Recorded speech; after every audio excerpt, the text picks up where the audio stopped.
Dans Ésaïe 39, nous lisons que lorsque la nouvelle de la maladie d'Ézéchias et de sa guérison parvint à la cour de Babylone,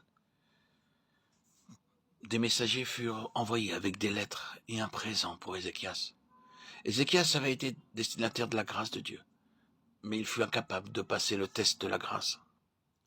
La parole de Dieu déclare: Ézéchias en eut de la joie, et il montra aux envoyés le lieu où étaient ces choses de prix, l'argent et l'or, les aromates et l'huile précieuse, tout son arsenal, et tout ce qui se trouvait dans ses trésors.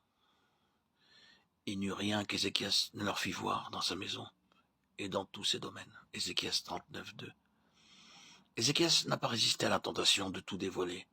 Il venait tout juste d'être merveilleusement guéri de sa maladie, et sans nul doute se sentait très mis en valeur en pensant que bien peu de personnes dans le monde avaient eu une expérience semblable à la sienne. À qui Dieu avait-il accordé un signe semblable à celui d'Ézéchias attestant sa prochaine guérison? Le soleil avait reculé de 10 degrés. Dans son euphorie, Ézéchias avait exposé tous ses trésors aux envoyés de Babylone. Ils ont vu tout ce qu'il possédait. À cause de tout cela, Ésaïe lui déclara: Voici, les temps viendront où l'on emportera à Babylone tout ce qui est dans ta maison et ce que tes pères ont amassé jusqu'à ce jour. Il n'en restera rien, dit l'Éternel. Ésaïe 39, 6. Nos pertes spirituelles seront proportionnelles à ce que nous aurons dévoilé.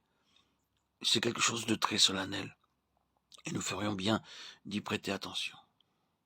Il est regrettable que de nombreux croyants ne puissent pas s'empêcher de dévoiler leur expérience.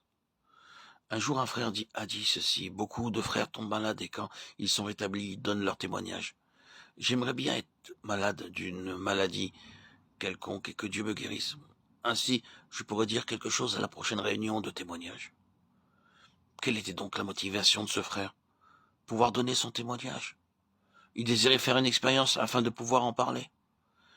Cette façon superficielle de se conduire cause de sérieuses pertes chez les enfants de Dieu. Elle leur enlève toute réelle possibilité de faire des progrès spirituels. Que dire après cela? Ne devons-nous pas rendre témoignage de la grâce de Dieu?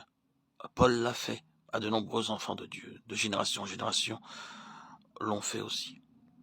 Mais rendre témoignage est une chose. Se complaire en exposant ses propres expériences en est une autre. Quel est notre objectif dans le témoignage? Cherchons-nous à édifier les autres ou recherchons-nous le plaisir de parler? La satisfaction de nous entendre parler et le désir d'aider les autres sont deux choses totalement différentes. Nous ne devons pas être réticents pour témoigner, mais nous devons modérer nos propos afin de ne pas tout exposer.